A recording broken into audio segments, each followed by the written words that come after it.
Donc nous nous sommes arrêtés ici. Donc nous avons vu tout ce qui est calcul de la clairance rénale pour explorer la fonction, la filtration glomérulaire. Aujourd'hui, nous allons voir la fonction tubulaire. Quels sont les paramètres qu'on peut doser pour avoir un reflet sur le fonctionnement des tubules. Le premier paramètre, c'est l'osmolalité sanguine, et non pas l'osmolarité. L'osmolalité sanguine et urinaire. Qu'est-ce que c'est que l'osmolalité? L'osmolalité, c'est la quantité de substances osmotiquement actives en osmol ou milliosmol par kilogramme d'eau. Contrairement à l'osmolarité qui s'exprime par litre d'eau. Donc l'osmolalité s'exprime par kilogramme d'eau, 1000 osmoles par kilogramme d'eau. Donc ici, s'agissant du plasma ou bien des urines, nous allons mesurer les substances osmotiquement actives qui sont présentes dans le plasma et dans les urines et sont exprimées par kilogramme d'eau de plasma ou bien kilogramme d'eau d'urine. D'accord? Très bien.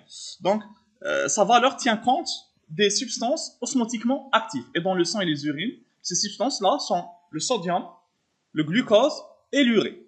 C'est eux qui sont le plus osmotiquement actifs. Ok? Voilà. Donc il faut savoir que l'osmolalité, c'est un marqueur général du fonctionnement des tubules. Pourquoi? Parce que nous avons dit que les tubules, leur fonction c'est quoi? C'est de concentrer ou bien de diluer les urines, d'absorber ou bien de sécréter l'eau, d'absorber, de sécréter le sodium, le glucose. Donc quand on mesure l'osmolalité, on va avoir un reflet sur le bon fonctionnement de ces tubules-là. Donc, comment est-ce qu'on la mesure, cette osmolalité? On peut la mesurer soit directement par un appareil qu'on appelle le cryo-refroidisseur. Par cryo-refroidissement, vous savez que de l'eau, par exemple, quand elle est pure, l'eau, elle congèle à 0 degré. Et quand on lui ajoute des substances osmotiquement actives, son point de congélation baisse. Donc, l'abaissement de ce point de congélation est proportionnel à la quantité de substances osmotiquement actives qui se trouvent dans cette eau. Donc, la même chose pour le plasma. Donc, on va utiliser un appareil qui va nous donner directement l'osmolalité en fonction de l'abaissement du point de congélation du plasma. Ou bien on le fait par calcul. Par des formules d'estimation. Dans le sérum, la formule d'estimation, c'est celle-là. Donc il faut faire sodium fois 2. Pourquoi est-ce qu'on multiplie sodium fois 2? Parce que le sodium est toujours associé au chlore. NaCl. Donc pour ne pas dire sodium plus chlore, on fait sodium fois 2. Okay? Sodium fois 2, plus du glucose, plus urée, le tout en milliosmoles. Ok?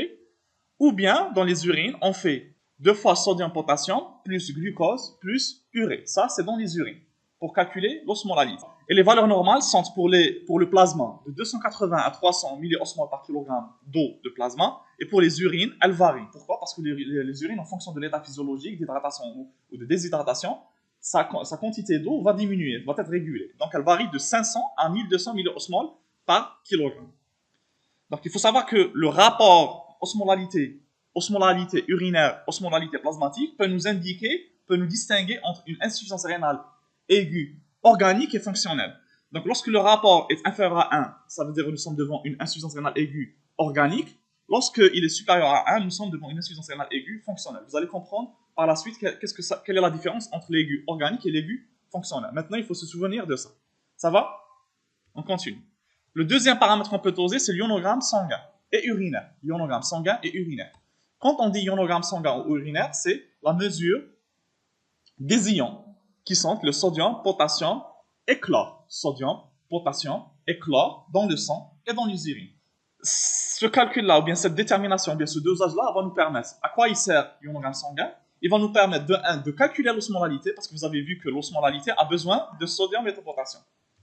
On va le calculer pour mesurer l'osmolalité de 1 et aussi pour refléter l'efficacité de l'aldostérone. Je vous ai dit la dernière fois que les tubules, au niveau du TCP, le TCP réabsorbe le sodium et élimine le potassium sous l'action de l'aldostérone.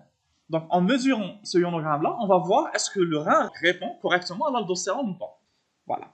Donc les méthodes de dosage sont des méthodes potentiométriques. Donc, normalement, vous avez vu ça en analytique, les méthodes potentiométriques.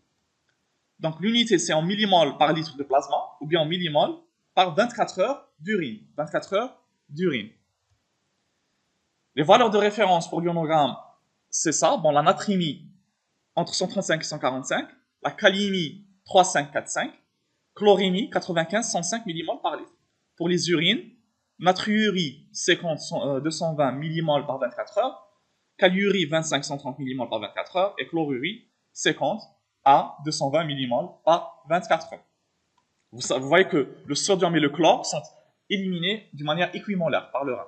S'il y a une mole de sodium éliminé, il y aura une mole de chlore éliminée.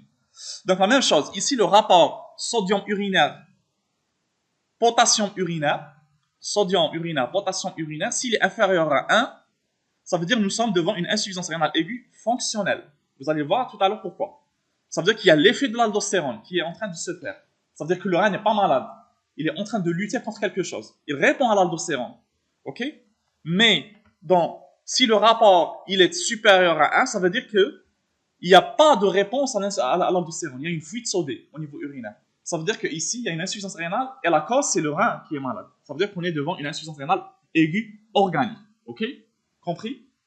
Vous allez comprendre ça par la suite. Quand il y a une réponse à l'aldostérone, ça veut dire que le rein n'est pas malade. Mais quand il n'y a pas de réponse à l'aldostérone, ça veut dire que le rein est malade. Et quand le rein est malade, ça veut dire que l'insuffisance aiguë, c'est la cause. Voilà la cause. Ça veut dire qu'on est devant une insuffisance rénale aiguë organique.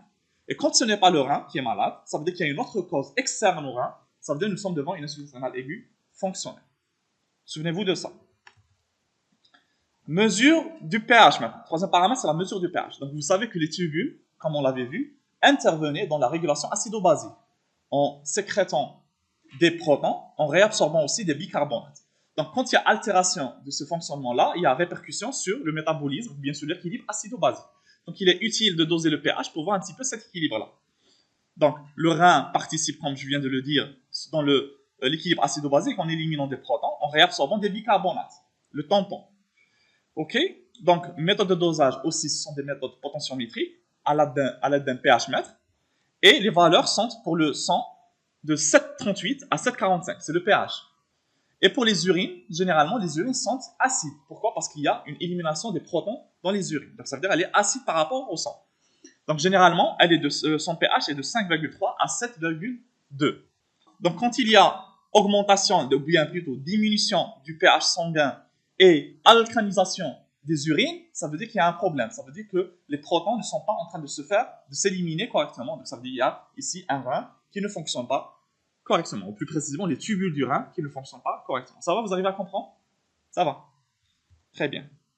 Maintenant, on peut faire aussi d'autres tests pour explorer la fonction tubulaire. Par exemple, on peut doser le calcium, le phosphore et la parathormone. Pourquoi? Parce que les tubules participent au métabolisme phosphocalcique, à l'équilibre phosphocalcique. Nous avons dit que les tubules au niveau du TCP, sous l'action de la PTH, parathormone, le TCP réabsorbe le calcium. Maintenant, si cette réabsorption ne se fait pas correctement, il y a du calcium qui va se perdre dans les urines. Okay? Donc, dans les insuffisances rénales, il y a une diminution des capacités du rein à excréter le phosphore et à réabsorber le calcium par les tubules. Et de ce fait, nous aurons une hypocalcémie et une hyperphosphatémie. La parathormone aussi est augmentée. Pourquoi? Parce que le rein ne répond pas à la PTH. Okay? Et quand il ne répond pas à la PTH, qu'est-ce qu'elle va faire la PTH? Elle va encore augmenter de concentration. Donc, quand vous allez la doser, vous allez la trouver augmentée. OK? Donc, on peut faire aussi, donc ça concernant le métabolisme phosphocalcique, et on peut aussi faire des tests hydriques pour voir l'action de l'ADH sur les tubules. Pour voir l'action de l'ADH. Vous souvenez-vous, le tube collecteur, la dernière partie du néphron, est sensible à l'ADH. Vous vous rappelez de ça? Sensible à l'ADH. L'ADH, qu'est-ce qu'elle faisait? Quand elle est là, elle va augmenter la réabsorption de l'eau par le tube collecteur. Quand il y a ADH, l'eau est réabsorbée. Ça veut dire qu'elle sort des urines vers le sang. Donc, on peut faire des épreuves de concentration par restriction hydrique. Des épreuves dynamiques, qu'est-ce qu'on va faire? On va prendre la personne, on ne va pas lui donner de l'eau à boire pendant une certaine durée. Donc, c'est une restriction hydrique. Et on va voir est-ce que le rein répond à cette contrainte-là. Donc, normalement, si la personne ne boit pas d'eau durant une grande période, qu'est-ce que va faire le rein? Le rein va concentrer les urines. Il va prendre toute l'eau des urines sur l'action de l'ADH. Donc, si ça va se faire, ça veut dire que le rein fonctionne correctement. Si ça ne va pas se faire, ça veut dire qu'il y a un problème au niveau de la réponse à l'ADH. OK? Donc, elle permet aussi de différencier entre un diabète insipide et une potomanie. Le diabète insipide, c'est quoi? C'est justement, c'est une polyurie, c'est une augmentation d'extraction de l'eau dans les urines par manque de réponse à l'ADH. Donc, le rein ne répond pas à l'ADH. Il y a un problème quelque part, et du coup, le rein ne répond pas à l'ADH. Donc, même si l'ADH, elle est là, le rein ne répond pas à cet ADH. Ou bien, il y a un défaut de sécrétion de l'ADH par l'hypophyse. et du coup, il n'y a pas d'absorption d'eau par le rein. Donc, pour faire un diagnostic différentiel entre un diabète insipide vrai, ça veut dire qu'il y a vraiment un problème, soit au niveau de l'ADH, soit au niveau du rein, ou bien par rapport à la potomanie. Potomanie, c'est quoi? C'est une sorte de maladie psychiatrique. L'individu prend beaucoup d'eau. Dans ce cas-là, le système ADH-rein n'est pas altéré, c'est la personne qui prend beaucoup d'eau. Donc, qu'est-ce qu'on va faire pour faire la différence? On ne va pas donner à cette personne, on va le prendre, on ne va pas lui donner de l'eau. Si le rein continue à sécréter de l'eau, ça veut dire que si les urines continuent à être diluées, ça veut dire ici qu'on est devant un vrai diabète insipide. Par contre, si en arrêtant l'eau, on ne donne pas l'eau, et le rein, à ce moment-là, ne donne pas des urines diluées, ça veut dire que le problème, ce n'est pas l'axe ADH-rein, mais plutôt, c'est une pathologie psychiatrique, c'est la potomanie. On peut faire aussi l'épreuve à la desmopressine. L'épreuve desmopressine, une fois qu'on a posé le diagnostic ici, que c'était vraiment un diabète insipide, ça veut dire qu'il y a un problème quelque part entre l'ADH et le rein, qu'est-ce qu'on va faire? On va faire la distinction entre un diabète insipide vrai d'origine rénale, ça veut dire néphrotique, néphrogénique, ou bien un diabète insipide vrai d'origine hypophysaire. On va chercher, est-ce que le problème, c'est que l'ADH n'est pas sécrété par l'hypophyse, ou bien le problème, c'est que l'ADH est sécrété, mais le rein ne répond pas à l'ADH. Qu'est-ce qu'on va faire? On va injecter de l'ADH artificiel. Et on va voir. Si en injectant de l'ADH, il y a réponse du rein, ça veut dire que le problème avant, c'est quoi? C'était l'ADH qui n'existait pas. Ça veut dire que l'hypophyse ne sécrétait pas l'ADH. Maintenant, si même en mettant de l'ADH externe, en intraveineuse, le rein ne répond pas à cet ADH qu'on va lui donner, ça veut dire que le problème avant, c'était quoi? C'était pas l'hypophyse, mais plutôt le rein qui ne répond pas à l'ADH. Et enfin, on peut faire l'inverse, on peut faire l'étude de pouvoir de dilution par le test de charge hydrique. Cette fois-ci, on va donner une grande quantité à la personne, de d'eau à la personne, et on va voir est-ce qu'il y a répression de la sécrétion de l'ADH ou pas. Donc, si le rein donne des urines diluées, ça veut dire que c'est une réponse normale, que le rein fonctionne normalement. Ok? Ça, c'est pour explorer l'ADH. Est-ce que vous avez compris? Ça va? Très bien. Parfait. Maintenant, on va voir les examens urinaires. Donc ça y est, donc nous avons fait l'exploration de la filtration glomérulaire. Nous avons fait l'examen sur la fonction tubulaire. Maintenant, on va voir les autres tests qui peuvent se faire dans les urines, dans les analyses urinaires. La première des choses, on va voir comment faire un prélèvement urinaire de 24 heures. Donc il faut savoir que la majorité des examens urinaires se font sur des urines de 24 heures. Donc il faut absolument faire ce prélèvement-là correctement. Il ne faut pas diminuer ou bien rajouter des urines. Il faut absolument que les urines collectées reflètent celles de 24 heures, exactement. Sans ajout, sans manque. Et pour ce faire, il faut comment faire la collecte des urines? Donc tout d'abord, avec des conditions d'hygiène, il faut nettoyer les parties intimes pour justement qu'il n'y ait pas de contamination des urines par des bactéries. Il faut faire la collecte dans un récipient stérile, propre. Il faut par exemple noter l'heure. D'accord? Par exemple, je commence à collecter les urines à 8 heures. D'accord?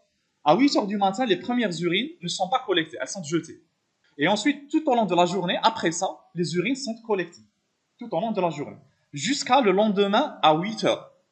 Le lendemain à 8 heures, les urines de 8 heures ne sont pas jetées, sont collectées. À partir de ça, on arrête la collecte des urines. Ça veut dire, on commence de 8 heures et on termine à 8 heures. Les 8 heures du premier jour, on ne collecte pas les urines. Les premières urines, on ne les collecte pas. Mais les urines de 8 heures du deuxième jour, on les collecte. C'est ça, la collecte réelle des urines. Voilà, ça c'est pour collecter les urines de 24 heures. Mais certains examens urinaires peuvent ne pas se faire sur les urines de 24 heures, peuvent se faire sur ce qu'on appelle un prélèvement urinaire à la volée, par exemple à 8 heures ou bien 5 heures, ou bien, d'accord, généralement le matin. Okay. Par exemple, l'ACR qu'on va voir tout à l'heure, le ratio albumine-créatine. On va voir tout à l'heure ça. Il ne se fait pas sur les urines de 24 heures, mais plutôt sur une urine recueillie le matin. Le premier examen qu'on peut faire des urines, c'est tout simplement faire une analyse physique des urines. Une analyse physique des urines, ça veut dire avec l'œil nu ou bien avec certains appareils, on va voir les caractéristiques de cette urine à l'œil nu, les caractéristiques physiques, non pas le dosage chimique. On va voir comment est-ce qu'elle est cette urine. Donc, on va voir l'aspect des urines, on va voir la couleur de cette urine, on va voir l'odeur de l'urine, la densité et la diurèse. Donc, l'aspect, donc normalement, l'aspect d'une urine fraîchement émise, elle est limpide. Qu'est-ce que ça veut dire limpide? Ça veut dire qu'elle est translucide, elle n'est pas trouble, elle est translucide, elle est limpide, mais elle devient trouble dans le temps, suite à la formation de cristaux de phosphate blanc, urine alcaline, ou de cristaux dorate rose. Donc l'essentiel, lorsqu'elle est émise, fraîchement émise, l'urine, elle est limpide. Mais si vous la laissez 3 heures, 4 heures, 5 heures ou bien 2 jours, elle va se troubler l'urine et c'est normal. Ok? Très bien. La couleur de l'urine. La couleur, normalement, une urine normale, elle a une couleur jaune paille. Jaune paille, comme ça. Jaune paille, comme du citron. C'est comme du citron. Donc, l'intensité de la coloration dépend de quoi? Dépend de la concentration des urines. C'est normal que lorsque vous ne buvez pas beaucoup d'eau, l'urine a une couleur intense, concentrée. Et quand il y a une dilution des urines, quand on prend beaucoup d'eau, l'urine va se diluer. Dans certains cas pathologiques, par exemple, dans la présence d'hémoglobine, l'urine va devenir rouge. Ça veut dire qu'il y a du sang, ou bien de l'hémoglobine dans les urines. Ou bien, dans certains cas, l'urine, elle est marron. Marron foncé, ça veut dire qu'il y a un ictère ou bien les pigments biliaires qui sont excrétés dans les urines. Lorsqu'il y a une cholestase hépatique, lorsqu'il y a un ictère hépatique, ou bien une jaunisse. Donc, l'urine est marron. L'odeur, donc, initialement, l'urine, quand elle est émise fraîchement, elle a une odeur légèrement safranée, comme du safran. Mais, si vous la laissez à l'état libre, à l'air libre, qu'est-ce qu'elle va faire? Elle va s'oxyder. Donc, l'ammoniac, quand il va s'oxyder, il va donner une odeur ammoniacale. D'accord? Donc, chez les diabétiques, l'urine a une odeur d'acétone fruité. Chez les diabétiques, l'urine a une odeur d'acétone fruité. Pourquoi? Parce que les diabétiques, ils font production des cétoniques. Pourquoi? Parce que leur bêta-oxydation fonctionne d'une manière importante. Pourquoi? Parce que l'insuline, soit il y a un défaut d'action d'insuline, soit il y a un manque d'insuline. Et de ce fait, au lieu de faire la glycolyse, ils font la bêta-oxydation. La bêta-oxydation produit de l'acétyl-CoA. L'acétyl-CoA est transformé en corps cétonique. Et c'est ces corps cétoniques qui sont, tellement ils sont en grande quantité, une partie va être libérée par les urines et ça va conférer cette odeur d'acétone. Donc, une odeur aussi initialement ammoniacale suggère une infection urinaire. Et aussi, dans certaines maladies d'acide aminé chez les nouveau-nés, il y a aussi une odeur caractéristique dans les urines, par exemple le phénylcétonurie. Quand il y a une pathologie dans le métabolisme des acides aminés, il y a des odeurs caractéristiques au niveau des urines. On continue. Maintenant, la densité. La densité. Qu'est-ce que ça veut dire que la densité en chimie? La densité d'une solution donnée, c'est quoi? C'est le poids d'un volume donné, par exemple, le poids d'un litre d'urine par rapport au poids de l'eau pure. C'est ça la densité. Donc, si par exemple l'urine est plus dense que l'eau, le rapport va être inférieur à 1. Si l'urine est plus dense, ça veut dire que le rapport est supérieur à 1. Si elle est moins dense que l'eau, le rapport est inférieur à 1. Si elle est plus dense que l'eau, ça veut dire que le rapport est plus 1. Si vous prenez de l'huile et vous le mesurez par rapport à un volume d'eau, vous allez trouver une densité inférieure à 1. Par contre, l'urine, elle est plus dense que l'eau. Ça veut dire que la densité est légèrement supérieure à 1. Elle est entre 1,01 et 1,025. D'accord? Donc, cette densité-là présente aussi la concentration des urines. Si l'urine est très dense, ça veut dire qu'il n'y a pas beaucoup d'eau dans les urines, ça veut dire qu'elle est concentrée. Et si l'urine, elle n'est pas dense, ça veut dire qu'il y a beaucoup d'eau, ça veut dire que l'urine est diluée. Parfait. Maintenant, on va voir la diurèse. Qu'est-ce que c'est que la diurèse? La diurèse, c'est simplement la quantité d'eau urinée durant une journée. Normalement, elle est de 750 ml à 1,5 litre par jour. C'est un sujet normal.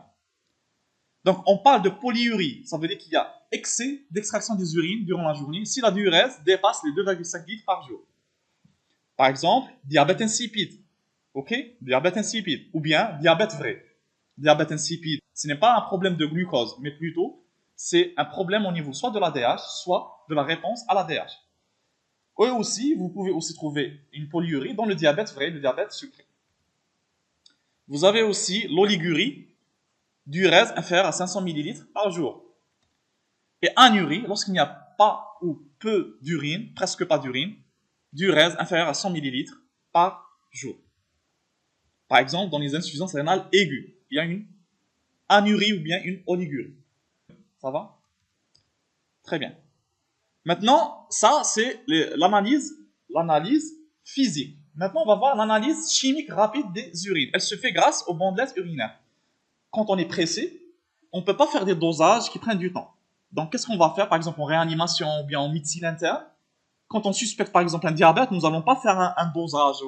On va faire l'analyse des urines par bandelette urinaire. Pourquoi? Parce que c'est rapide. Certes, ce n'est pas précis, ce n'est pas vraiment sensible, mais ça aide, ça nous donne une orientation. Lorsque c'est urgent, on fait des bandelettes urinaires. Donc, on fait une analyse chimique par des bandelettes urinaires. Ce sont des bandelettes à usage unique. Les voilà, c'est ça les bandelettes urinaires. Vous prenez ça, C'est une bandelette urinaire. Qu'est-ce que c'est que ces bandelettes urinaires? Ces bandelettes urinaires sont constituées par un support plastique, comme ça, d'accord? Rigide, qui est divisé en zones, en petites zones. Chaque zone contient un réactif spécifique à une substance testée. Par exemple, vous avez 10 zones. Chaque zone correspond à une substance donnée qu'on veut tester. Cette zone-là, qu'est-ce qu'elle contient? Elle va contenir, chaque zone contient un réactif qui va réagir avec une substance donnée. Et ce réactif-là, en entrant avec la substance donnée, va changer de coloration. Comment est-ce qu'on va faire? On va prendre la bandelette urinaire, on va la tremper dans les urines pendant une durée. Par exemple, 1 ou 2 minutes. Et ensuite, on retire la bandelette des urines, on va éliminer l'excès des urines. À un certain moment, vous allez remarquer que les différentes zones vont commencer à changer de couleur. Et selon l'intensité de la coloration qu'on va obtenir, donc ça va nous refléter l'existence ou pas des substances testées. Vous voyez ici, par exemple, vous avez une bandelette urinaire qu'on a trempée dans les urines. Et vous voyez ici les zones. Zone 1, elle dit la zone correspond à une substance, cette zone correspond à une substance, et ainsi de suite. Par exemple, ça correspond aux protéines. Ça en bleu là correspond aux présences de protéines dans les urines. Ok? Et en fonction de la coloration qui a été prise par cette zone-là, on va comparer avec la plage qui a été fournie par le fournisseur. Par exemple, ici, bleu correspond à une certaine concentration de protéines. Donc, chaque coloration correspond à une plage de concentration de la substance testée. Est-ce que vous avez compris? D'accord. Donc, et on compare l'intensité, comme je vous ai dit, de la coloration avec la palette fournie par le fournisseur. Et les résultats sont exprimés en signes. Par exemple, plus, 2 plus, 3 plus. Par exemple, pour les protéines, si on vient pour les protéines urinaires, on va tremper la bandelette, la coloration correspond à une coloration qui est moins. Ça veut dire qu'il n'y a pas de protéines. Si ça correspond à 1 plus, ça veut dire qu'il y a un petit peu de protéines. Si ça correspond à 2 plus, ça veut dire qu'il y a moyennement de protéines. Si ça correspond à 3 plus, ça veut dire qu'il y a beaucoup de protéines. Ça veut dire que ça ne vous donne pas une concentration, mais plutôt un dosage semi-quantitatif, une proportion. Donc, généralement, les bandelettes urinaires, qu'est-ce qu'elles mesurent? Elles mesurent les protéines, le glucose, le pH, les corps cétoniques, la densité, le sang, la bilirubine, les nitrites, les leucocytes et l'hémoglobine. Donc, ce sont les paramètres-là qui sont dosés généralement. Bon, vous pouvez trouver d'autres bandelettes plus spécifiques qui dosent d'autres paramètres. D'accord, donc ce dosage-là est semi-quantitatif, ça veut dire qu'il ne vous donne pas un chiffre, mais plutôt une proportion. Il manque de spécificité et de sensibilité, ça c'est normal. Par contre, il est utilisé pour dépister, il est rapide. C'est ça l'avantage, il est utilisé dans des services d'urgence ou bien lorsqu'on veut avoir un reflet rapide de la composition des urines. Maintenant, un autre examen qu'on peut faire dans les urines et qui est très important, c'est le dosage des protéines urinaires.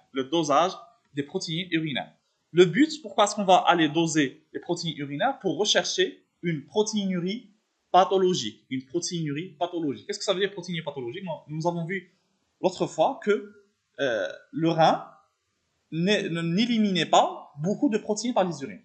Une grande partie des protéines est retenue par le rein, n'est pas éliminée. Certes, il y a une protéinurie physiologique, une certaine quantité de protéines qui est émise par le rein, mais cette quantité-là ne dépasse pas 150 mg par jour. S'il y a un excès d'élimination des protéines par le rein dans les urines, ça veut dire que nous sommes devant une protéinurie pathologique. Ce dosage-là se fait dans des urines fraîches, soit dans des urines fraîches, non pas de 24 heures, soit dans des urines de 24 heures, soit sur un spot urinaire. Qu'est-ce que ça veut dire un spot urinaire? Ça veut dire qu'on va prendre une quantité d'urine à n'importe quel moment et on va faire le dosage des protéines et de la créatinine urinaire et on va faire le rapport. C'est ça le spot urinaire. Donc le prélèvement se fait sur un récipient propre, stérile et si possible. Il faut aussi éviter que la personne soit debout pendant une grande période. Pourquoi? Parce que la position debout va augmenter l'élimination des protéines urinaires d'une manière physiologique. Donc ça veut dire qu'on va demander à la personne de se reposer pendant une durée et ensuite faire le prélèvement. Okay? Méthode de dosage maintenant. Comment est-ce qu'on fait le dosage des protéines urinaires? On le fait soit par un dosage semi-quantitatif grâce aux bandelettes urinaires que nous avons vues tout à l'heure, juste maintenant. Donc, ce dépistage-là ne se fait pas sur urine de 24 heures, se fait sur urine fraîche. Ça va se faire justement grâce aux bandelettes urinaires et on va aller à la zone qui correspond aux protéines, celle-là.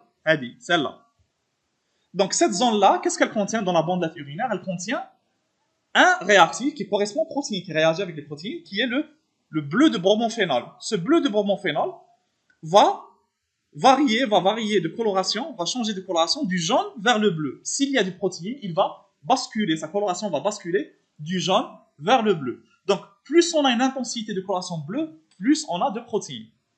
Ok? Donc, le seuil de détection est de 150 mg par 24 heures. Ça veut dire qu'il nous détecte juste une protéinurie pathologique. Ok? Ça veut dire au-dessous de 150, il ne détecte pas de protéines. Donc, sensible à l'albumine et pas sensible au chêne léger. Ça veut dire que si la protéinurie est à base d'albumine, il va la détecter. Par contre, si la protéinurie est à base de chêne léger, qu'est-ce que c'est que les chaînes légères?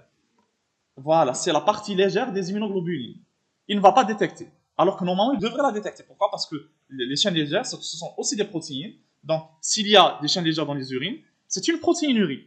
Sauf qu'ici, il ne les détecte pas. C'est une défaillance. Ok? Voilà, donc maintenant, les résultats sont donnés, donc, soit négatifs, moins, ça veut dire qu'il y a moins de 0,1 g par litre de protéines, soit à l'état de trace, ça veut dire 0,15 g par litre, soit 1 plus, ça veut dire qu'il y a 0,3 g par litre, 2 plus 1 g par litre, 3 plus 3 g par litre, et 4 plus entre 20 et 30 g par litre de protéines par les urines. Vous voyez un petit peu la plage des proportions. Voilà. Et aussi, si l'urine est alcaline, la bandelette urinaire ne marche pas. Il va vous donner un résultat positif si l'urine est alcaline. Il va vous donner un résultat positif alors qu'il n'y a pas de protéinurie. Donc ça veut dire que c'est un résultat faussement positif. Donc il faut éviter d'utiliser les bandelettes lorsque nous sommes devant une urine alcaline. Donc vous voyez ici, ça par exemple, nous avons notre bandelette ici, et ça c'est la plage décoloration. Supposons que dans la partie protéine, votre bandelette vous a donné une coloration qui correspond à celle-là. Donc si on zoome ici, donc vous avez ça, c'est combien? C'est 2 plus. Ça veut dire que vous avez 1 g par litre de protéines. Ça, c'est la première étape, dépistage. Maintenant, si on voit que c'est positif, qu'est-ce qu'il faut faire? Il faut aller mesurer précisément la quantité de protéines qui est présente. Parce que nous avons dit que ce test-là, c'est un test semi-quantitatif peu précis. Qu'est-ce qu'on va faire la deuxième étape? On va faire un dosage quantitatif vrai des protéines urinaires. Donc, pour confirmer une protéinurie après persistance de la positivité de la bandelette urinaire. Donc, on va refaire le test de bandelette urinaire.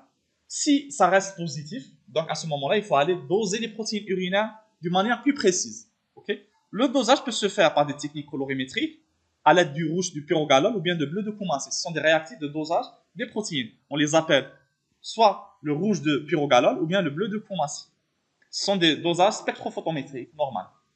Ou bien par turbidimétrie. Par turbidimétrie, ça veut dire qu'il va y avoir des réactifs qui vont précipiter les protéines, ça va créer un trouble, et l'intensité de ce trouble est proportionnelle à la quantité de protéines présentes dans les urines. D'accord? Ce sont des méthodes plus sensibles par rapport aux bandelettes aux chaînes légères. Elles détectent les chaînes légères. Et elles sont simples et automatisées. Ça veut dire qu'elles sont plus précises que les bandelettes urinaires. Ok? Donc cette fois-ci, le dosage des protéines quantitatives ne se fait pas sur les urines fraîches, mais plutôt soit sur une urine de 24 heures, et à ce moment-là, on exprime le résultat en grammes par 24 heures, soit sur un spot urinaire. Donc on va prendre à la volée une urine par exemple à 8 heures, on va faire le dosage des protéines, et en même temps, sur la même urine, on va faire le dosage de la créatinine. Maintenant, une fois qu'on a, ça y est, nous avons fait les bandelettes urinaires, elles sont positives, nous avons fait le dosage quantitatif, il est positif, nous avons une protéinurie, maintenant, qu'est-ce qu'il faut faire? Il faut aller chercher quels sont les types de protéines qui sont présentes dans les urines. D'accord? Quel est le type de ces protéines-là? Par exemple, certes, on est devant une protéinurie positive, mais on ne sait pas est-ce que ces protéines sont constituées d'albumine, de chaînes légères, elles sont constituées de, je ne sais pas moi, des protéines tubulaires, des protéines du sang, des hémoglobines, de myoglobine. Donc il faut voir un petit peu quel est le type de protéine que le rein sécrète. Parce que quand on détecte le type de protéine, ça va nous orienter vers un diagnostic ou un autre. Ok? Nous allons voir ça tout à l'heure. Qu'est-ce qu'on va faire pour cela? On va faire une électrophorèse des protéines urinaires. Donc, une électrophorèse normale, ça va vous donner cet aspect-là. Une électrophorèse des protéines urinaires normales, ça va vous donner ce profil électrophorétique. Donc, vous avez l'albumine qui est quand même physiologiquement un petit peu éliminé. Vous avez les alpha-1, alpha-globulines, de la transférine et des immunoglobulines. Si par exemple, vous avez ici de l'albumine qui est plus, le pic albumine qui est plus grand que la normale, ça veut dire que votre protéinurie est à base d'albumine. Si vous avez ici les IgG un pic ici d'IgG, ça veut dire que votre protéinurie, elle est à base d'IgG. D'accord, vous avez compris? Donc ça se fait grâce à l'électrophorèse. Soit on fait une immunoélectrophorèse, soit on fait une électrophorèse en gel d'agarose avec SDS. Cette électrophorèse-là va permettre de typer la protéinurie en fonction de la nature des protéines émises par le rein et de la pathologie concernée. Soit on va dire que la protéinurie elle est glomérulaire, soit elle est tubulaire, soit elle est mixte ou bien de surcharge. Nous allons comprendre ça tout à l'heure. Ok? En gros, l'électrophorèse va permettre de typer la protéinurie. Ça va, vous comprenez? Très bien. On continue maintenant. Donc, pour les protéines urinaires, les valeurs physiologiques sont inférieures à 0,3 g par 24 heures. Normalement, elles devraient être inférieures à 150 mg. Mais on peut tolérer jusqu'à 0,3 g par 24 heures. D'accord? Ok? Ce qui correspond à 23 mg de protéines par millimole de créatinine. Donc ici, l'interprétation, c'est par rapport aux urines de 24 heures. Et ici, l'interprétation, c'est par rapport au rapport. Ça veut dire soit inférieur à 0,3 g par 24 heures, soit inférieur à 23 mg par millimole de créatine. Vous comprenez? Très bien. Donc il faut savoir que cette protéinurie-là physiologique peut varier en fonction de l'âge, de sexe, de la gestation, de l'effort physique et de la température corporelle. Donc voilà, ici, une protéinurie physiologique, on peut la tolérer jusqu'à 0,3 g par 24 heures ou bien 23 mg par millimole. Chez la femme enceinte, elle varie de 0,2 à 0,3 g par 24 heures. On peut parler aussi, de pathologique, de protéinurie pathologique ou bien de protéinurie clinique si elle est supérieure à 5 g par 24 heures. 0,5 g par 24 heures, ce qui correspond à 50 mg par millimole. Chez la femme enceinte, supérieure à 0,3 g par 24 heures durant la 20e semaine de gestation. Ça, c'est une protéinurie clinique ou bien pathologique. On parle de syndrome néphrotique, ça veut dire que c'est une protéinurie très exagérée si la concentration des protéines dépasse les 3 g par 24 heures. 3 g par 24 heures. D'accord? Ou bien, chez l'enfant, supérieur à 50 mg par kilogramme par 24 heures. Vous comprenez? Mais normalement, chez une personne normale, une protéinurie ne doit pas excéder 150 mg. D'accord? On tolère jusqu'à 0,3 mg. Ça y est? Maintenant, on va faire le dosage de l'albumine urinaire. Nous avons vu les protéines urinaires. Maintenant, l'albumine urinaire. Il faut savoir que l'albumine fait partie des protéines urinaires. L'albumine, c'est une partie, c'est un type des protéines. Donc, on peut la retrouver aussi dans les urines. Et si on a une albuminurie, ça veut dire automatiquement, on a une protéinurie. Pourquoi? Parce que l'albumine, c'est une protéine. Et ici, ça veut dire que c'est un dosage spécifique. On va aller cibler une protéine parmi les protéines. Donc, le but, c'est d'aller chercher, non pas une protéinurie, mais d'une manière plus précise, une albuminurie. L'albuminurie pathologique est spécifique d'une atteinte glomérulaire. Qu'est-ce que ça veut dire? Si on trouve de l'albumine dans les urines, c'est-à-dire que c'est le glomérule qui est atteint et non pas les tubules. Pourquoi? Parce que normalement, l'albumine, elle est retenue par le glomérule. Si on commence à avoir de l'albumine dans les urines, parce que l'albumine a un grand poids moléculaire, ça veut dire que c'est le glomérule qui n'est pas en train de retenir l'albumine, ça veut dire qu'il est altéré, il laisse passer l'albumine.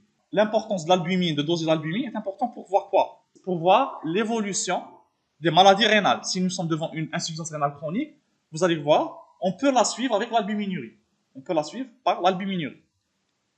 Aussi, chez les diabétiques, vous savez que chez les diabétiques, chez les personnes diabétiques, il y a le diabète, le sucre, l'augmentation des concentrations du glucose vont avoir des retentissements sur le rein, ce qu'on appelle la néphropathie diabétique.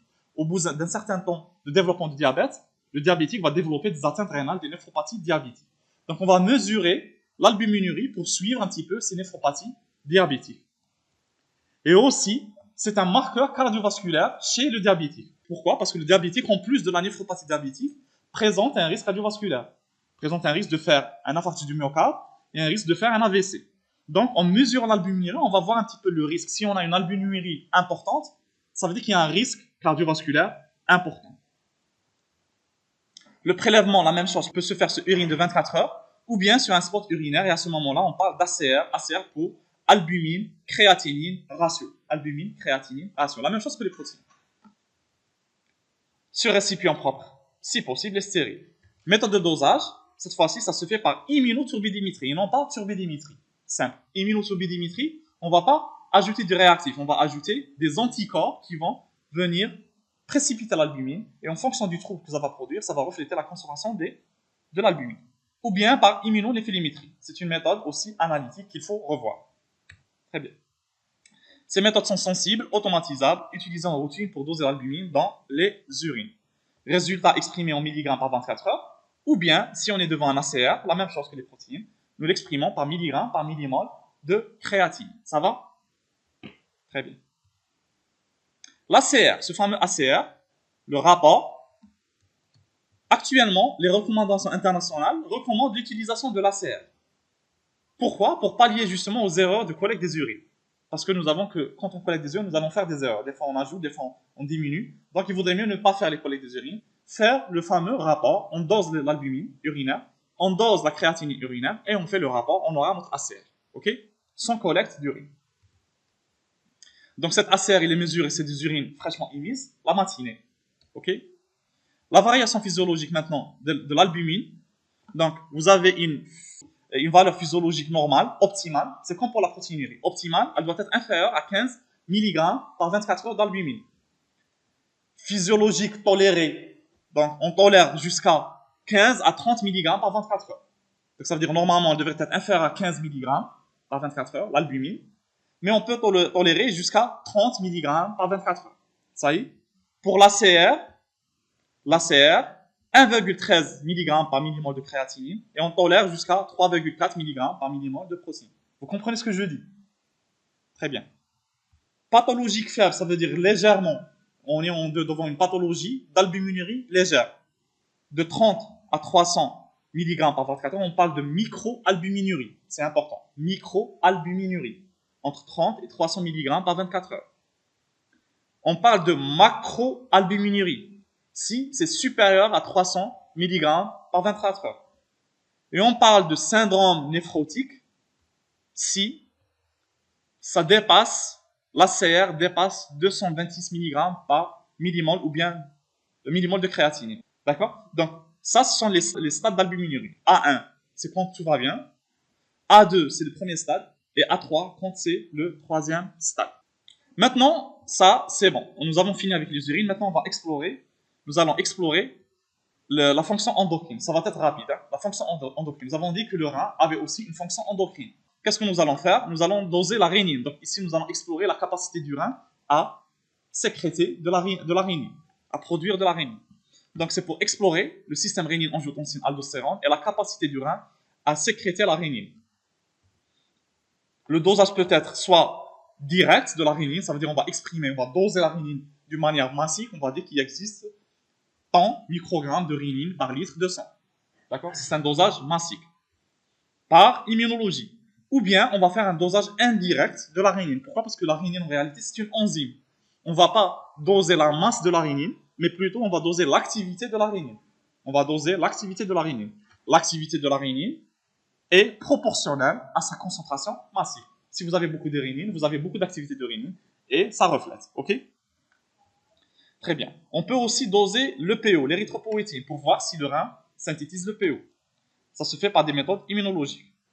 Il faut savoir que la rénine ainsi que l'EPO s'abaissent dans l'insuffisance rénale chronique. Pourquoi? Parce que le rein est malade. On peut aussi doser l'activation de la vitamine D. Vous savez que le rein active la vitamine D. Ça se fait aussi par des méthodes immunométriques. Donc tout ça permet de suivre le retentissement de l'insuffisance rénale chronique sur la fonction endocrine du rein. Ça va? Vous comprenez? Très bien. Est-ce que vous avez des questions jusqu'à présent?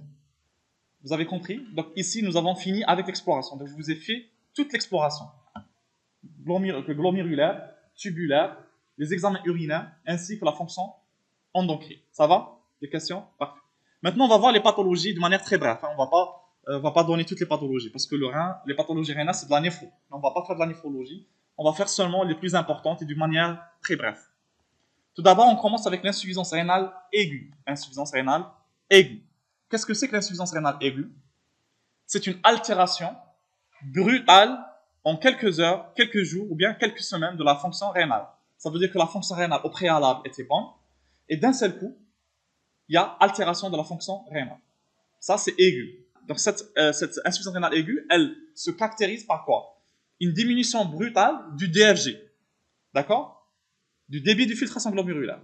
La conséquence, c'est quoi? C'est l'accumulation des déchets azotés au niveau du sang. S'il n'y a pas de DFG, accumulation des déchets azotés au niveau du sang. Vous avez aussi des perturbations hydroélectrolytiques et acido-basiques. Il y a aussi baisse brutale de la diurèse. Dans certains cas, il y a une baisse brutale de la diurèse. Ça veut dire qu'on a une anurie, une oligurie, voire anurie. Dans certains cas, d'insuffisance rénale aiguë. Il faut savoir que l'insuffisance rénale aiguë, elle est généralement réversible si la cause est traitée. Généralement réversible. Une fois qu'on a traité la cause, la fonction rénale va redevenir normale. La clinique maintenant, vous avez une oligo-anurie. Oligo, voire anurie, généralement qui est inférieure à 500 ml par 24 heures. Il faut savoir qu'il existe, cependant, des insuffisances rénales aiguës avec une diurèse conservée. Dans certains cas exceptionnels, il peut y avoir une insuffisance rénale aiguë avec diurèse conservée. Il y a aussi une surcharge hydrique, provoquant des œdèmes, une HTA et un risque d'œdème pulmonaire. Pourquoi? Parce qu'il y a oligo, voire anurie. Donc ça veut dire que l'eau n'est pas, il n'y a pas une extraction urinaire. Donc toute l'eau est gardée à l'intérieur du compartiment plasmatique, vasculaire. Vous avez une asthénie. Et vous avez un syndrome hyperurémique dû à l'augmentation de l'urée sanguine. Vous savez que l'urée, c'est un déchet. Quand elle augmente, elle va vous donner des signes cliniques, qui sont les nausées, confusion mentale, troubles de la conscience. Mais, dans l'insuffisance rénale aiguë, contrairement à la chronique, vous allez voir, les fonctions endocrines du rein restent intactes.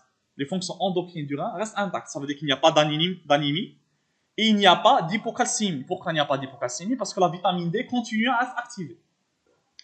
En échographie, en imagerie, quand on va faire une échographie rénale, la présence de rein, de volume et d'épaisseur corticale normale à l'échographie. Donc ça veut dire à l'échographie, le rein est normal, contrairement à la chronique, nous allons voir. Par contre, dans certains cas, lorsqu'il y a lithiase, il y a des pathologies dans l'imagerie, dans la radiographie, plutôt dans l'échographie, qui correspondent à l'étiologie de l'insuffisance rénale aiguë. Donc, d'autres images, scanners, artériographie sont occasionnellement nécessaires pour poser le diagnostic et l'étiologie de l'insuffisance rénale aiguë. La biologie maintenant, de l'insuffisance rénale aiguë, la biologie. Vous avez une hyperkaliémie. Pourquoi? Parce que le potassium n'est pas éliminé. Et cette hyperkaliémie, elle est menaçante. Vous avez une augmentation brutale du potassium sanguin. Et vous savez que le potassium sanguin, le potassium est toxique, c'est un poison cardiaque.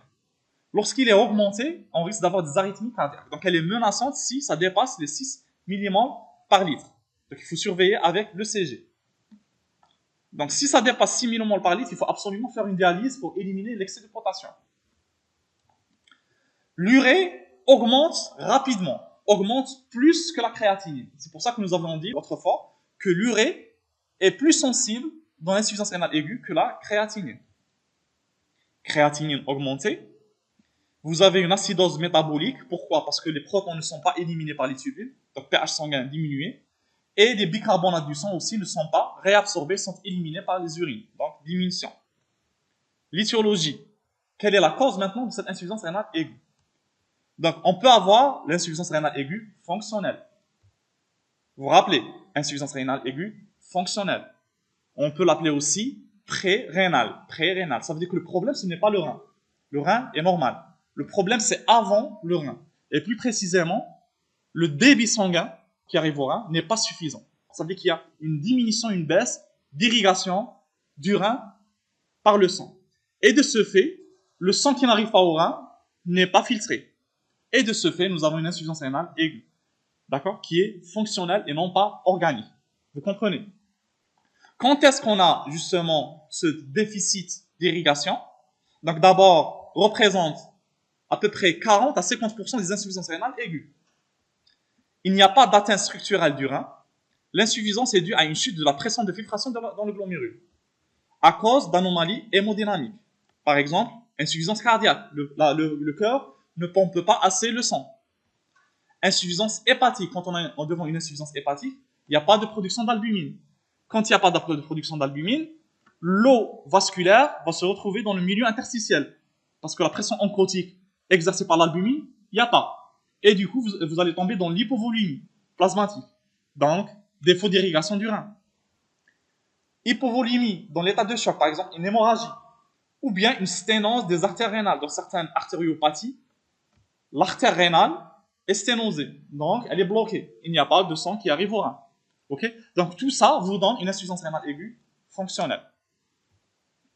Donc il faut savoir que cette IRA fonctionnelle est réversible au bout de 24 heures à 48 heures après correction du problème hémodynamique. Si on arrive, par exemple, si on enlève la sténose, la fonction rénale redevient opérationnelle dès 24 heures à 48 heures. Cela dit, si vous laissez le problème traîner durant plusieurs jours, des semaines, par exemple la sténose, vous la laissez, vous la traitez pas, qu'est-ce qu'il va y avoir? Le rein va souffrir, il va y avoir des lésions qui vont apparaître au niveau rénal. Et à ce moment-là, vous allez tomber dans l'insuffisance rénale organique. Et après, ça risque d'évoluer vers l'insuffisance rénale chronique. Ok? Dans l'insuffisance rénale aiguë fonctionnelle, qu'est-ce qu'il y a? Le sodium urinaire, il est abaissé. Ça veut dire que le rein continue à essayer de redresser la volumétrie. Qu'est-ce qu'il fait?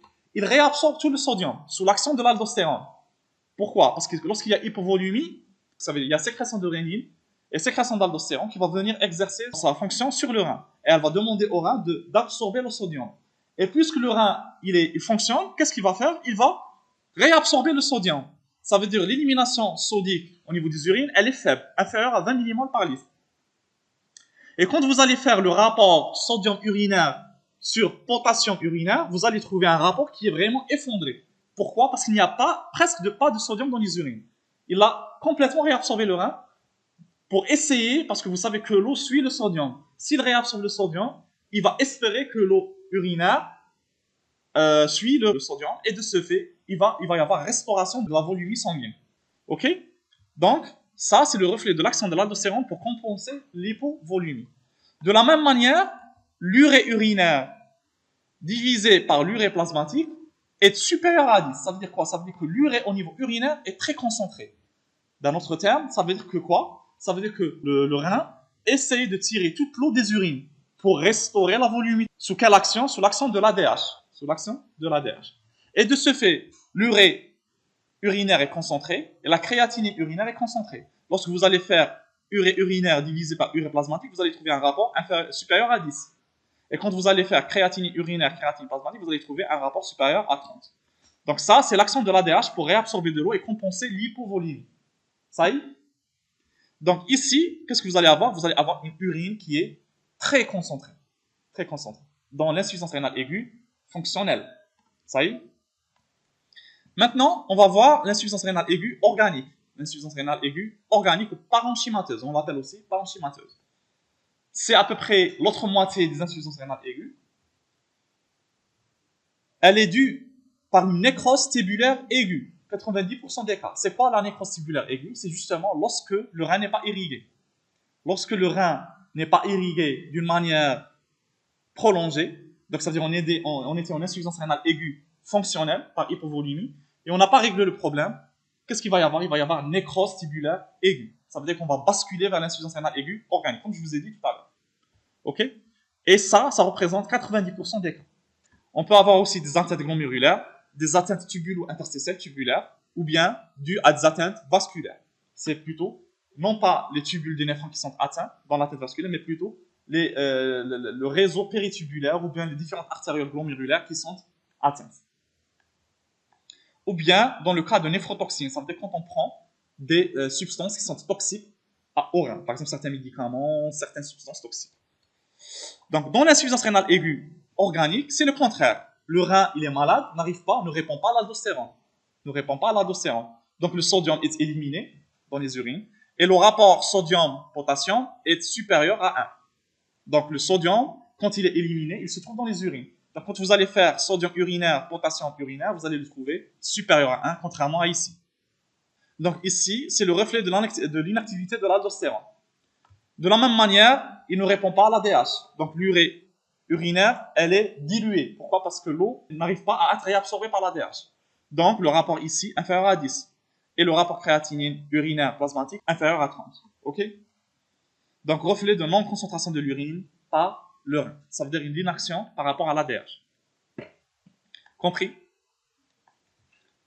Donc, vous allez trouver des urines qui sont diluées, plus diluées par rapport à l'insuffisance rénale aiguë fonctionnelle. Maintenant, la troisième étiologie, c'est l'insuffisance rénale aiguë post-rénale ou bien obstructive. Nous avons vu pré-rénale, rénale et post-rénale. Post-rénale, ça veut dire obstructive.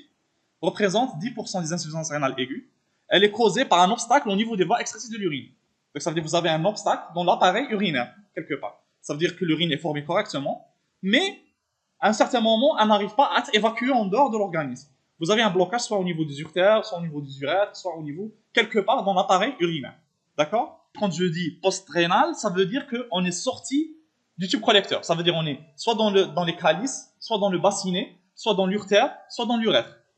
Ça y est, le problème est soit au niveau du calice, soit au niveau du bassinet, ça veut dire que c'est au niveau rénal, soit au niveau de l'urtère, soit au niveau de l'urètre. Donc, lithiase rénale, urique calcico-médicamenteuse, lithiase, ça veut dire que c'est un bouchage rénal, cancer de la prostate qui va comprimer chez les hommes l'appareil urinaire, les cancers génitaux, sténose urétrale, et à l'échographie, c'est ici justement, mademoiselle, tout à l'heure vous m'avez demandé, c'est ici que l'échographie révèle justement une pathologie.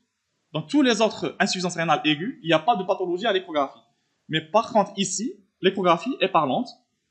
Donc, l'échographie met en évidence une dilatation des cavités pyélo-calicielles. Ça veut dire que les calices et les bassinets des reins sont enflés. Pourquoi? Parce qu'il y a accumulation des urines dedans. Elles n'arrivent pas à être évacuées, donc elles sont enflées. Ok? Et la diurèse est complètement diminuée. Donc, évaluation très favorable si l'obstacle est rapidement levé. Maintenant, l'insuffisance rénale chronique. L'insuffisance rénale chronique correspond à une baisse, contrairement à l'aiguë, progressive. Ça veut dire qu'elle évolue d'une manière insidieuse. Elle ne vient pas d'une manière directe.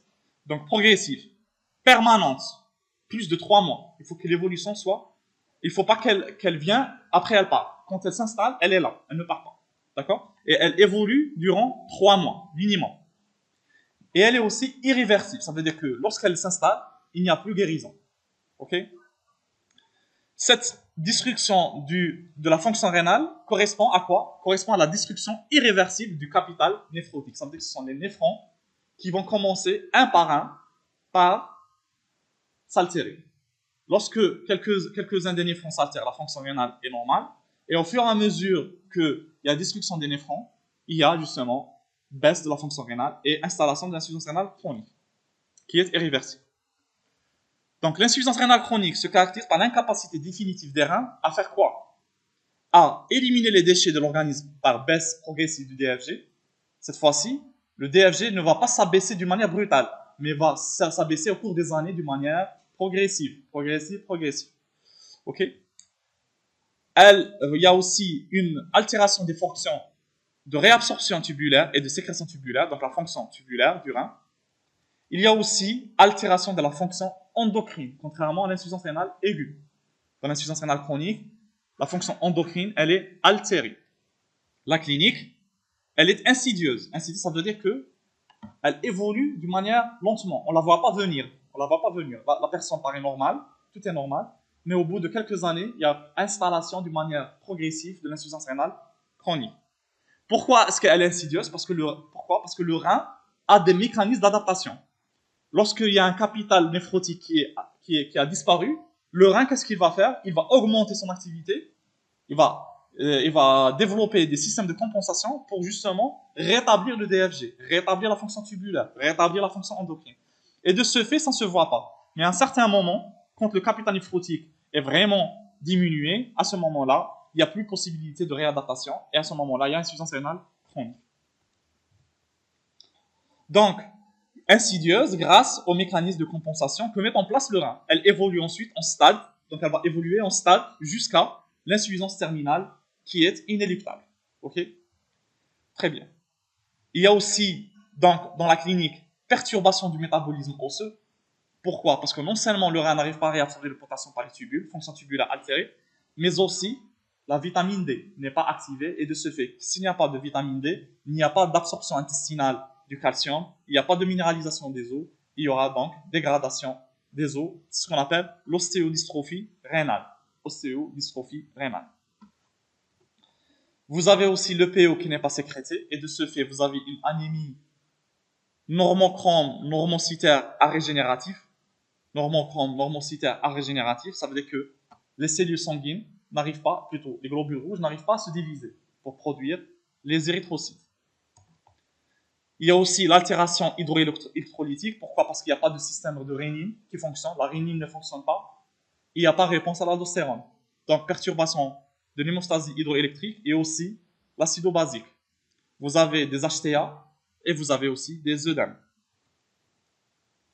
La clinique, on continue toujours avec la clinique. Donc, on était dans la clinique et on continue avec la clinique. Vous avez une diurèse qui est augmentée au début, dans les stades précoces.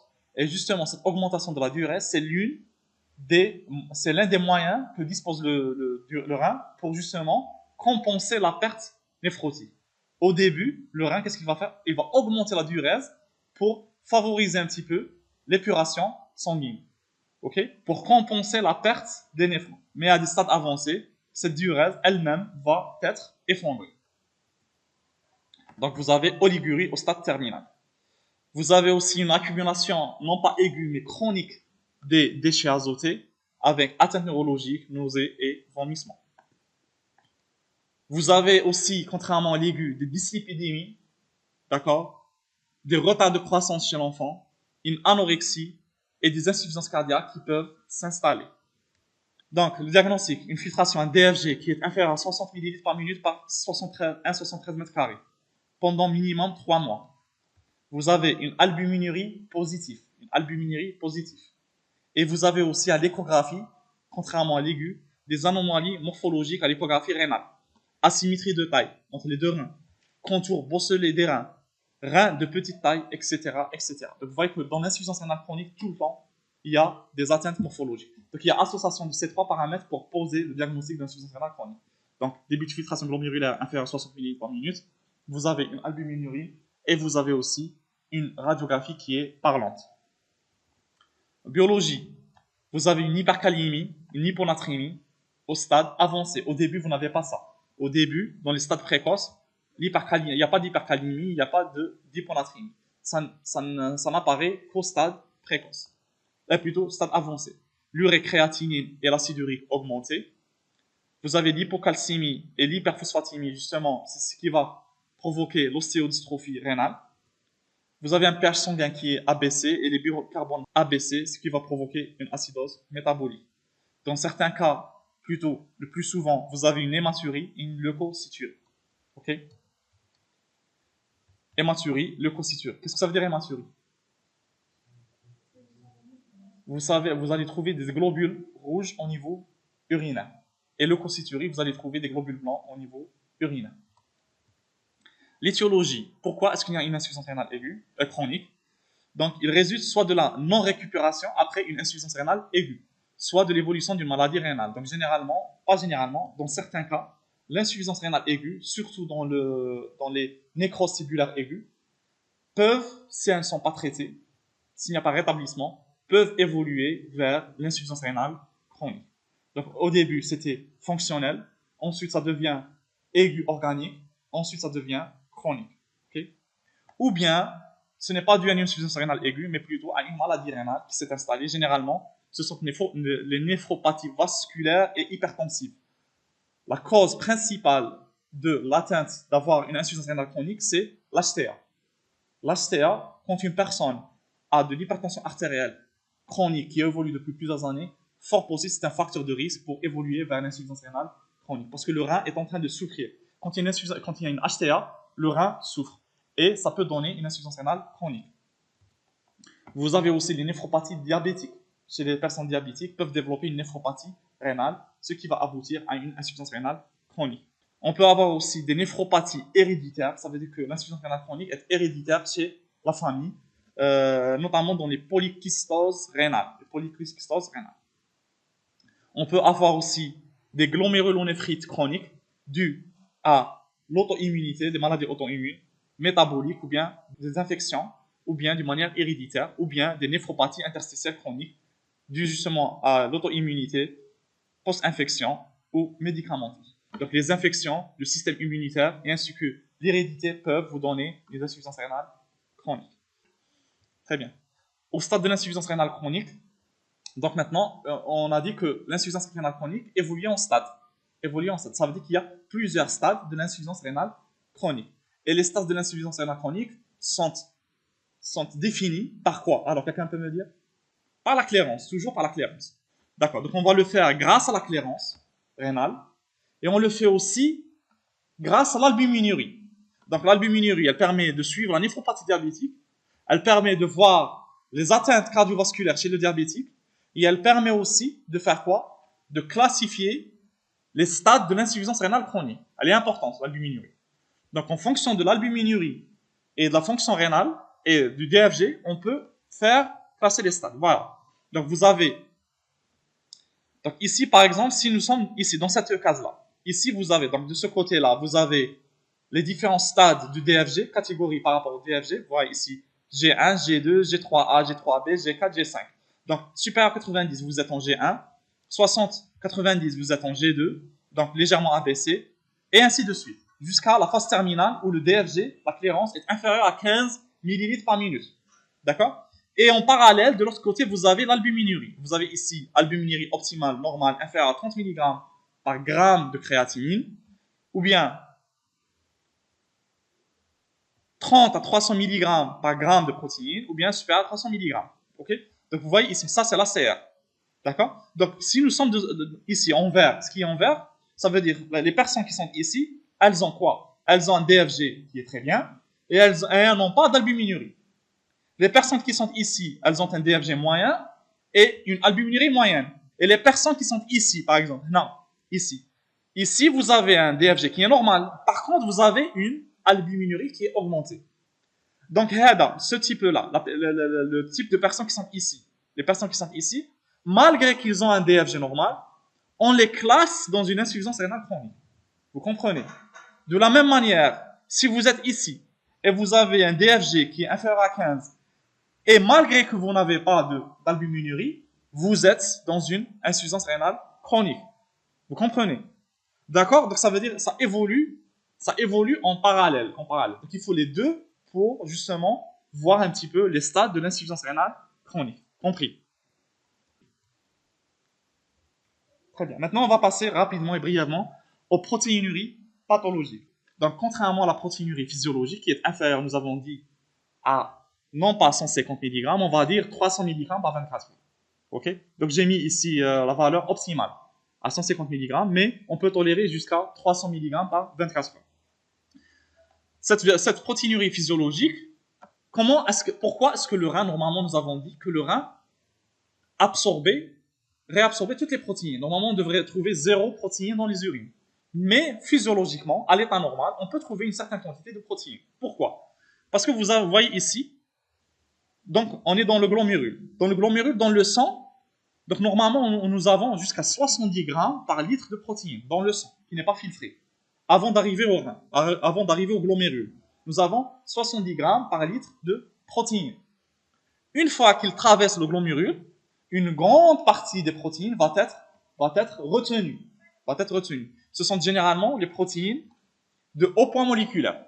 Ce sont généralement des protéines de haut point moléculaire qui n'arrivent pas à traverser le glomérule, les pores des glomérules, ainsi que les protéines chargées négativement qui sont répulsées par les charges négatives de la membrane basale. Mais, quand même, quelques protéines échappent justement à cette filtration glomérulaire et arrivent à pénétrer dans les tubules, et ça représente 2 grammes par litre. Donc, de 70 grammes par litre, on est arrivé à 2 grammes par litre. Ça y est? Donc, nous avons retenu 68 grammes par litre de protéines. Le glomérule a retenu 68 grammes par litre de protéines. Et généralement, les protéines qui arrivent à passer, ce sont soit des protéines de petits poids moléculaires, les chaînes légères, dont nous avons parlé tout à l'heure, les chaînes légères. Vous avez aussi l'albumine. L'albumine, pourquoi? L'albumine, elle a un poids moléculaire qui est à la limite des pores. Elle a un poids moléculaire qui est équivalent à 70 kg d'alcan. Et les pores ont un diamètre qui laisse passer juste inférieur à 70 kg d'alcan. Ça veut dire l'albumine, elle est retenue in extremis, à la limite. Donc, une partie des protéines de l'albumine peut passer le glomérule. Très bien. Maintenant, une fois dans les tubules, vous voyez que les protéines qui ont échappé à la filtration glomérulaire sont, pour la plupart, réabsorbées par les tubules. Donc, les protéines qui ont échappé à la filtration, normalement, il y a un système de réabsorption tubulaire qui va réabsorber ces protéines-là. Donc, nous allons passer de 2 grammes ici jusqu'à 20 mg au niveau urinaire. Ça veut dire que les tubules réabsorbent les protéines qui ont été passées, qui ont passé le glomérule, et abaissent la concentration des protéines urinaires à 20 mg par litre. Donc, de 2 grammes, nous nous retrouvons à 20 mg par litre. Et ensuite, au fur et à mesure que l'urine se forme, les tubules, qu'est-ce qu'ils vont faire? Ils vont synthétiser des protéines qui vont sécréter dans les urines. Ça veut dire, au fur et à mesure que l'urine se forme, nous allons passer de 20 mg à 50 mg par litre de protéines. Pourquoi? Parce que les tubules eux-mêmes synthétisent des protéines qui vont déverser à l'intérieur des tubules. Et de ce fait, on se retrouve à peu près, normalement, avec une protéinurie qui est égale à 50 mg par litre. Mais on tolère, justement, donc par litre. Si on la multiplie par les durées, on tombe à peu près à inférieur à 300 mg par 24.